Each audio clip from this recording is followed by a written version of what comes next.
Le cancer, c'est un mot qui pèse lourd, une réalité qui touche des millions de vies chaque année. Mais pour vraiment saisir l'ampleur du défi, il faut parfois juste regarder les chiffres. 20 millions. C'est le nombre de nouveaux cas de cancer estimés dans le monde rien que pour l'année 2022. C'est un chiffre absolument colossal, qui donne le vertige et qui montre à quel point cette maladie est présente. Et sur ces 20 millions de cas, 9,7 millions de personnes en sont décédées. La même année, près de 10 millions. Face à des nombres pareils, on peut vite se sentir dépassé, voire un peu impuissant.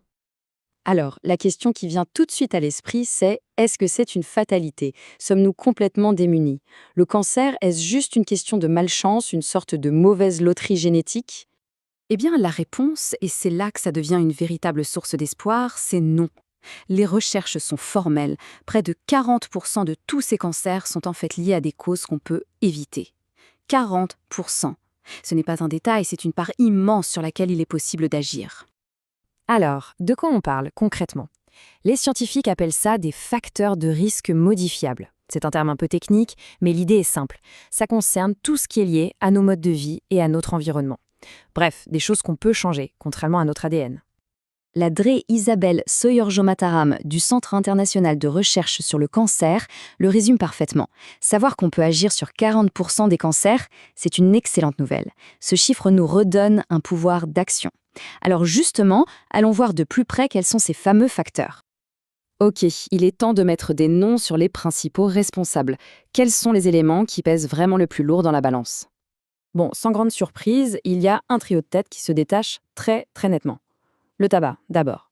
Il est responsable à lui seul de 20% des cas de cancer évitables. C'est juste énorme.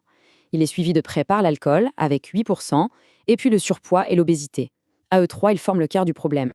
On entend souvent parler d'autres menaces, bien sûr. La pollution de l'air, par exemple. Ça suscite énormément d'inquiétudes. Mais quelle est sa part réelle dans toute cette équation? Et c'est là qu'on voit un décalage assez frappant entre la perception du risque et la réalité des chiffres. Beaucoup de gens s'inquiètent dans la pollution. Pourtant, les données sont claires. L'alcool est responsable de 20 fois plus de cancers. Le message clé ici, c'est qu'il faut absolument savoir hiérarchiser les risques pour concentrer les efforts là où l'impact est le plus grand. Mais attention, les habitudes de vie ne sont pas les seuls facteurs sur lesquels on peut jouer. D'autres éléments, parfois moins connus, ont un rôle tout aussi crucial. Il faut aussi prendre en compte les infections, comme le papillomavirus humain, le fameux VPH. Il y a les expositions professionnelles à des substances cancérigènes, comme l'amiante, et puis bien sûr, l'exposition aux rayons ultraviolets du soleil. Ce sont aussi des domaines où la prévention peut tout changer. Prenons juste l'exemple du VPH. C'est très parlant. Rien qu'en France, en 2015, ce virus a causé plus de 6300 cancers. C'est un chiffre énorme, surtout quand on sait qu'un vaccin existe pour s'en protéger. Ce qui est vraiment intéressant, c'est quand on compare les approches entre pays. En France, le taux de vaccination contre le VPH était inférieur à 15%. Au même moment, au Royaume-Uni, où ils ont mis le paquet avec plus de 80% de vaccination, on a observé une chute spectaculaire de 86% des infections chez les jeunes femmes. Ça illustre parfaitement l'impact direct d'une politique de santé publique volontariste. Mais il faut être clair, le combat contre le cancer n'est pas le même pour tout le monde. Loin de là, l'endroit où l'on vit peut radicalement changer les chances de survie. Le cancer du sein en est un exemple tragique. Dans les pays à indice de développement humain élevé, une femme sur 71 en décède. Mais dans les pays à faible IDH, ce chiffre grimpe à 1 sur 48. Le risque d'être diagnostiqué est plus faible, mais le risque d'en mourir est beaucoup plus élevé. L'adresse Soyorjomataram explique très bien la raison de ce décalage tragique. Elle dit que les femmes dans ces pays risquent bien plus de mourir à cause d'un diagnostic tardif et d'un manque d'accès à des traitements de qualité. La géographie ne devrait jamais déterminer les chances de survie. Bon, alors face à ces constats, qu'est-ce qu'on fait? Comment on transforme toute cette connaissance en actions concrètes et efficaces? La solution, en fait, elle réside dans une double approche.